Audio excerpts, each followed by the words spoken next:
Jelaskan dari awal sampai akhir, karena saya itu dulu menjadi bagian dari Orde Baru. Nah, begitu ya. Begitu saya harus ngaku ya. Walaupun saya selanjutnya menjadi perwira tinggi di era reformasi. Ya, begini. Pangkat waktu zaman Orde Baru itu ada 5 macam. 1 pangkat aktif, 2 pangkat tituler, dan 3 pangkat lokal, 4 pangkat politik, dan 5 pangkat kehormatan. Ya, yang pangkat politik itu ada. Misalnya saya menjadi ketua Golkar berpangkat Brigjen.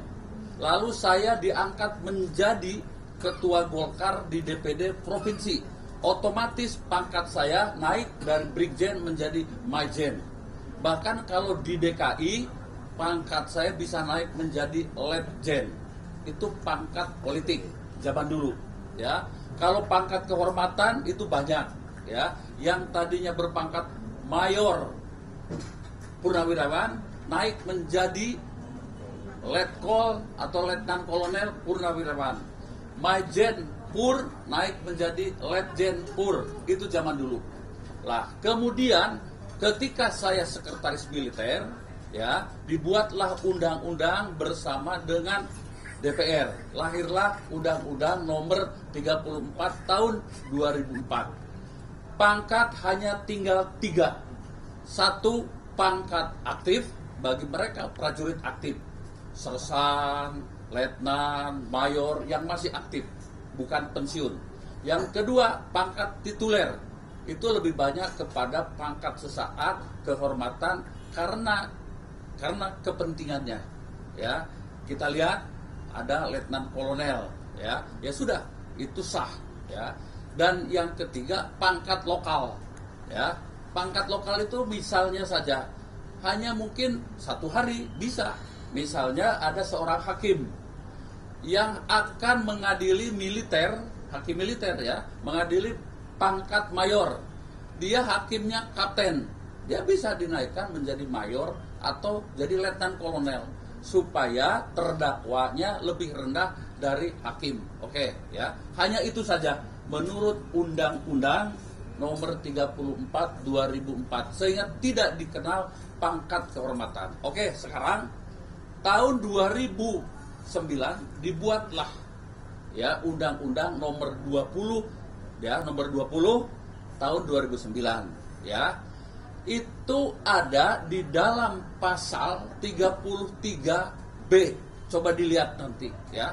Ada kenaikan pangkat ya sebagai bagian dari pemberian kehormatan atau pemberian jasa ya. Tetapi itu hanya terbatas pada mereka yang masih aktif. Saya ulangi lagi, pada mereka yang masih aktif ya. Misalnya begini, seorang kapten di tempat operasi, dia bisa mengambil senjata gerombolan dan sebagainya. Oke, diberi namanya kenaikan pangkat luar biasa KBLP. Nanti jadi dari kapten menjadi mayor. Atau mungkin ada seorang brigadir jenderal ya, lalu diberikan penghargaan ya, naik menjadi mayor jenderal. Tapi catat pasal 33B itu hanya khusus mereka yang masih aktif. Bagaimana yang tidak aktif? Ada pangkat bintang. Nah, tapi bukan bintang yang di pundak.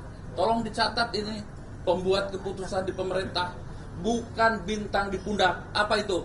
Ada dalam pasal 7 itu 1 ya, bintang Republik Indonesia. Itu sebutannya bintang Republik Indonesia. Itu berupa tanda jasa ya. Bintang Mahaputra, bintang Sakti ya, bintang Bayangkara dan lain sebagainya. Disebut bintang. Sekali lagi jangan keliru bahwa bintang itu bukan bintang yang di pundak, tetapi bintang tanda jasa dan kehormatan. Itu ya, sekali lagi ya, di era reformasi sudah tidak ada lagi bintang kehormatan maupun bintang jasa. Tapi Pak Jokowi menyematkan bintang tersebut di pundak Pak Prabowo dengan alasan bahwa dia sudah berjasa di Menhan dan oleh karena itu diberikan jasa bintang dan harta kehormatan. Kembali lagi, layak atau tidak layak, Pak? Kembali lagi menurut Undang-Undang Nomor 20 Tahun 2009 itu bertentangan atau apapun itu namanya, Kepres itu tidak sesuai dengan 2 undang-undang, begitu.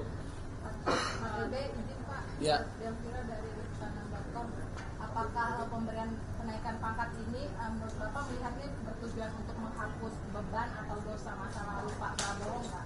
Ya, saya tidak tahu, harus saya tanyakan kepada Pak Jokowi. Kalau Bapak melihatnya seperti apa dari? Saya tidak melihat, saya membaca. Ya, oke. Kalau menurut hemat saya ini tidak sesuai dengan aturan perundang-undangan. Kalau toh, ya, kebetulan saya ajudannya Pak Habibie. Ya, ketika Pak Prabowo itu diberhentikan sebagai prajurit TNI, seorang perwira tinggi itu ya diberhentikan dengan Kepres. Nah, jadi kalau mau memberikan lagi pangkat baru harus cabut Kepres yang lama dan dikeluarkan Kepres yang baru. Jadi tidak serta-merta lalu membuat aturan baru. Jadi semua aturan di Republik ini tolong sesuaikan dengan aturan perundang-undangan yang dibuat baik oleh pemerintah maupun oleh DPR yang mewakili rakyat. Jelas ya?